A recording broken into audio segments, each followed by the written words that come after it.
Account number. अच्छा, तो अभी हम फिर स्टार्ट करते हैं। This product is specially design for freelancers. ठीक है, जैसे आप सारे स्टूडेंट्स हैं, ठीक है, तो ऑब्वियसली आप लोगों को ये वाला प्रोडक्ट ज्यादा सूट करेगा, क्योंकि आप सारों ने फ्रीलांसिंग अकाउंट खोलने में, तो इसलिए। अच्छा, इसको हम आगे बढ़ते हैं।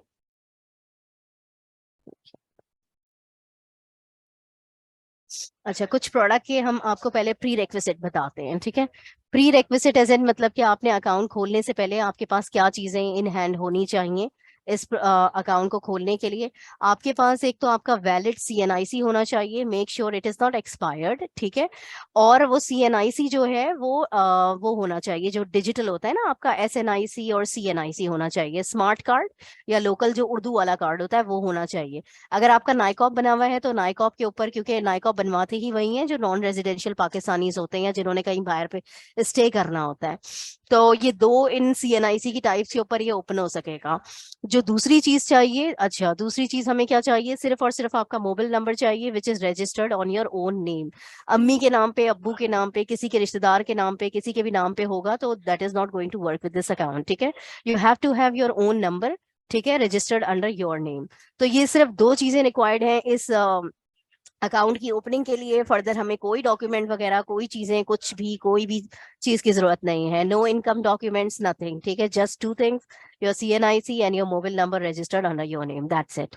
अच्छा, अब हम प्रोडक्ट के फीचर्स को स्टार्ट करते हैं। ठीक है, इसके अंदर देखें, सबसे पहले जो हमारे पास अवेलेबल कैटेगरी है, currently we are opening only current account. Current account जो होता है, करंट अकाउंट के अंदर आपको पता है कि जैसे सेविंग्स के अंदर कुछ परसेंटेज वगैरह चार्ज हो रहा होता है, और करंट अकाउंट जो होता है वो सीधा सीधा सा अकाउंट होता है, जो आपने पैसे जमा कराए हैं वो ही रहेंगे, उसके ऊपर कोई एडिशन सब्ट्रैक्शन या किसी चीज की कोई उसके ऊपर सेविंग्स में वो चार्ज होता है। करंट अकाउंट इज बेसिकली उसमें जो आपने अमाउंट रखा है वो ही रिफ्लेक्ट होता है उसके ऊपर।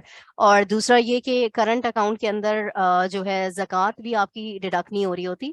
तो ये हमने अभी फिलहाल जो है करंट ही कैटेगरी रखी हुई है इसकी। अच्छा, दो करेंसीज के अंदर अवेलेबल है, पीकेआर और यूएसडी। ठीक है, पीकेआर और यूएसडी में इसको इंट्रोड्यूस कराने का मकसद ये है कि फ्रीलांसर्स की जो होती हैं, जो पेमेंट्स बाहर से आ रही होती हैं, जो दूसरे मोड ऑफ पेमेंट्स होते हैं, उनसे उनको जो अपनी पेमेंट्स रिसीव करनी होती हैं वो डॉलर्स के अंदर करनी होती हैं, तो इस वजह से हमने इसको दो करेंसीज के अंदर डिजाइन किया है। अच्छा, instant fund transfer from Payoneer to Buraq freelancer digital account. अच्छा, इंस्टेंटली फंड ट्रांसफर हो जाता है, मतलब ऐसा नहीं है कि आपको, जैसे अगर वैसे दूसरी तरह की जो रेमिटेंसेज होती हैं उसके अंदर यू नीड टाइम। ठीक है, जैसे 24 आवर्स चाहिए होते हैं, कभी हफ्ता भी लग जाता है, 10 दिन भी लग जाते हैं। लेकिन अगर जो है आप ये वाला अकाउंट जो है हमारे साथ खुलवाते हैं, फ्रीलांसर डिजिटल अकाउंट जो है, तो इसमें जो पेयोनियर का जो आपको ऑप्शन मिलता है, या आपको इंस्टेंट ट्रांसफर का मतलब आपके पास फैसिलिटी है, मतलब you don't need to wait for any time. ठीक है, तो इस वजह से हमने यूएसडी और पीकेआर के अंदर इसको, ये सबसे बड़ा इसका जो समझ ले मेन अट्रैक्शन है वो इस अकाउंट की यही है कि हमने जो है इंस्टेंट फंड ट्रांसफर दिए हुए पेयोनियर से। बाकी बैंक्स की भी जो पेमेंट्स होती हैं वो फैसल बैंक के थ्रू ही आ रही होती हैं, जो दूसरे बैंक्स में ट्रांसफर हो रही होती हैं। तो दूसरे बैंक में भी अगर ट्रांसफर, अगर आप कोई और, अगर कोई भी अकाउंट खुलवाता है या किसी का अगर खुला हुआ है, तो वो भी ये चीज नोटिस करेगा कि उसकी जो पेमेंट्स है, वो बीच में जो मीडियम है दैट इज फैसल बैंक, वो फैसल बैंक उसकी पेमेंट क्लियर करा के फिर उनके बैंक के अंदर उस पेमेंट को रिलीज करा रहा होता है। अच्छा, फ्री डेबिट कार्ड हम इसके अंदर ऑफर कर रहे हैं। We have two debit card, one is PayPak और दूसरा है क्लासिक, और तीसरा जो है गोल्ड कार्ड है। गोल्ड कार्ड की चार्जेस हैं ऑब्वियसली, लेकिन जो पे पार्क और क्लासिक कार्ड है वो जो है हमारा फ्री ऑफ कॉस्ट है। ठीक है, अच्छा, उसके बाद फ्री ई स्टेटमेंट है, मतलब ई स्टेटमेंट के भी कोई चार्जेस नहीं है। ई स्टेटमेंट बेसिकली वो स्टेटमेंट होती है जो आपको ईमेल के ऊपर रिसीव होती है, मंथली बेसिस पे, वीकली बेसिस पे, या अगर आप इसको डेली अगर ऑन कराना चाहें तो आप डेली बेसिस पर भी आप अपनी ई स्टेटमेंट ले सकते हैं। अच्छा, इंटरनेट बैंकिंग भी जो है हमारा फ्री ऑफ कॉस्ट सर्विस है, उसके ऊपर भी कोई चार्जेस नहीं है। ठीक है, फ्री मोबाइल बैंकिंग है।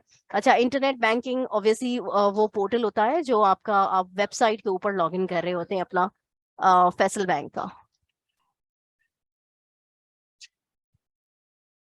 अच्छा, आई एम सॉरी, यहाँ पे कमेंट आ रहे हैं कि थोड़ा स्लो बोलिए। चलिए, अब मैं थोड़ा स्लो बोलती हूँ। जी मिस अ, सहर, आपको मेरी आवाज आ रही? काइंडली थोड़ा सा रिक्वेस्ट होगी कि पेस को थोड़ा स्लो कर दीजिएगा, क्योंकि अच्छा बच्चों अच्छा को अच्छा। शायद थोड़ा समझ नहीं आ रही। और स्टूडेंट्स, मैं आप लोगों से रिक्वेस्ट करूंगा कि मैंने जैसे शुरू में आपको कहा है कि आपकी क्वेरीज के आंसर्स आपको दिए जाएंगे, लेकिन जो इस टाइम आपको हमारी टीम की तरफ से, फैसल बैंक की तरफ से जो प्रेजेंटेशन और जो गाइड किया जा रहा है, पहले उसको कॉन्सेंट्रेट करके सुन लीजिए और अपने क्वेश्चंस जो है वो नोट कर लें, ठीक है। रेदर देन कि आप कमेंट्स में यहाँ पर जो है वो इस तरह करेंगे तो आपको समझ नहीं आएगी। तो पहले एक दफा इसको समझ लें और जो भी क्वेश्चंस होंगे इंशाल्लाह इसके बाद हम आपसे जो है वो आपकी क्वेश्चंस क्वेरी जो है वो कंप्लीट करवा लेंगे। Thank you ji. मिस आप करें कंप्लीट।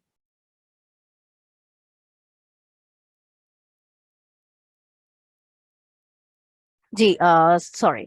अच्छा, तो हम इंटरनेट बैंकिंग और मोबाइल बैंकिंग की बात कर रहे थे। देखें, इंटरनेट बैंकिंग वो सर्विस होती है जो हम ब्राउज़र के ऊपर खोल रहे होते हैं, जो हमारा एक्सप्लोरर है, क्रूम है, और इस तरह के जो हमारे वो होते हैं ब्राउजिंग के जो एप्लीकेशंस होती हैं, उसके ऊपर हम खोल रहे होते हैं। That is internet banking which is obviously free of cost, there is no charges over it. और जो हमारा मोबाइल बैंकिंग है, दैट्स अ डिजिटल ऐप हमारी, ठीक है, जो कि फैसल की आप जो डिजी बैंक के नाम से प्ले स्टोर के ऊपर या आपकी जो ऐप स्टोर है उसके ऊपर अवेलेबल है, ठीक है। तो ये दो डिफरेंट हमारे पास जो है सोर्सेज हैं आपके बैंकिंग को यूज करने की।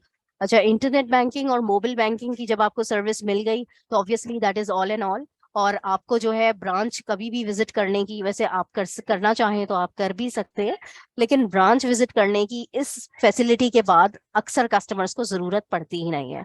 क्योंकि आपने अपने अगर फंड ट्रांसफर करने हैं, कोई यूटिलिटी बिल पे करना है, किसी को जो है आपने चैरिटी भी इवन करनी है, ठीक है, तो किसी भी तरह का कोई भी काम है, आप वो अपनी इंटरनेट बैंकिंग और मोबाइल बैंकिंग जो है आपकी, आप उसके थ्रू आप उसको थ्रू कर सकते हैं, ठीक है।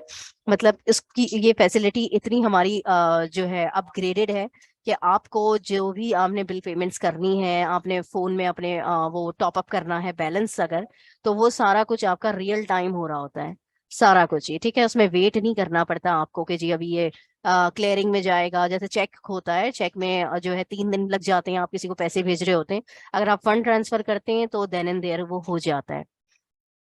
सही है। अब फिर बात करते हैं कि मंथली डेबिट और क्रेडिट लिमिट, ठीक है। मंथली डेबिट और क्रेडिट लिमिट की बात हो रही है यूएसडी के अंदर, मतलब डॉलर्स में आपकी डेली की डेबिट और क्रेडिट लिमिट 5,000 है, ठीक है, या उसके इक्विवेलेंट। इक्विवेलेंट देखें हम क्या बात कर रहे हैं कि यूएसडी 5,000, ठीक है। अगर तो आपने अकाउंट अपना प्रोसेस किया है और ओपन किया है यूएसडी में, करेंसी टाइप उसका यूएसडी है, तो वो आपको 5,000 तक की daily sorry monthly credit limit आपको अलाउ करेगा।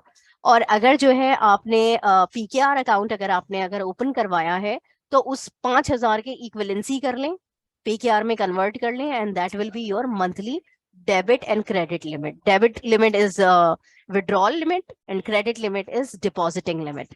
All right. अच्छा, additionally upon maintain of 50,000 monthly average balance. अच्छा, अगर आप जो है 50,000 का मंथली एवरेज बैलेंस अगर इन अकाउंट के अंदर मेंटेन करते हैं, तो आपको जो है चेकबुक की जो फैसिलिटी है, पे ऑर्डर्स की, या डुप्लीकेट अकाउंट स्टेटमेंट, ये सारी चीजें आपको फ्री ऑफ कॉस्ट मिलेंगी in case if you are maintaining your account sorry monthly average balance to 50,000 PKR, ठीक है। तो चेकबुक हो गई, पे ऑर्डर हो गया, और डुप्लीकेट अकाउंट स्टेटमेंट हो गया। अब आप लोग ये सोचेंगे कि ई स्टेटमेंट की फैसिलिटी जो है वो मिल रही है, और नीचे कह रहे हैं कि जी डिजिटल अकाउंट स्टेटमेंट वो आपको फ्री मिलेगा, जबकि ऊपर तो ई स्टेटमेंट फ्री ही है। ई स्टेटमेंट और अकाउंट स्टेटमेंट में फर्क होता है। अकाउंट स्टेटमेंट वो स्टेटमेंट होती है जो ब्रांच से प्रिंट होती है, और प्रिंट होके उसके ऊपर जो स्टैंप आया हुआ होता है, that is normal bank statement, जो कि अकाउंट स्टेटमेंट होगा आपका। और जो ई स्टेटमेंट होगी, वो ई स्टेटमेंट उसमें ऑलरेडी लिखा हुआ होता है कि जी this is electronic statement and doesn't need any signature, ठीक है। तो वो अगर आपने कहीं पर अगर आपने वेरीफाई कराना है, तो आपको फिजिकल जो अकाउंट स्टेटमेंट होती है विद ब्रांच मैनेजर स्टैम्प, तो वो अगर आपको कहीं पर रिक्वायर्ड है तो उसके आपको चार्जेस नहीं लगेंगे, ठीक है, if you are maintaining 50,000 monthly average balance. ठीक है जी, आगे बढ़ते हैं।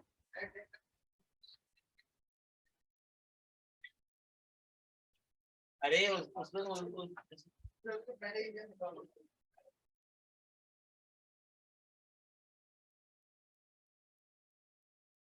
अच्छा, moving on to next slide. अगर जो हम आपको लिंक प्रोवाइड करेंगे, जिस लिंक के थ्रू हम जो है ये अकाउंट प्रोसेस करते हैं, अकाउंट ओपनिंग का, ठीक है, जब वो आप लिंक खोलते हैं और आप जो है लोकल डिजिटल अकाउंट फ्रीलांसर वाला जो टैब है वो सिलेक्ट करते हैं, तो उसके बाद आपको जो स्क्रीन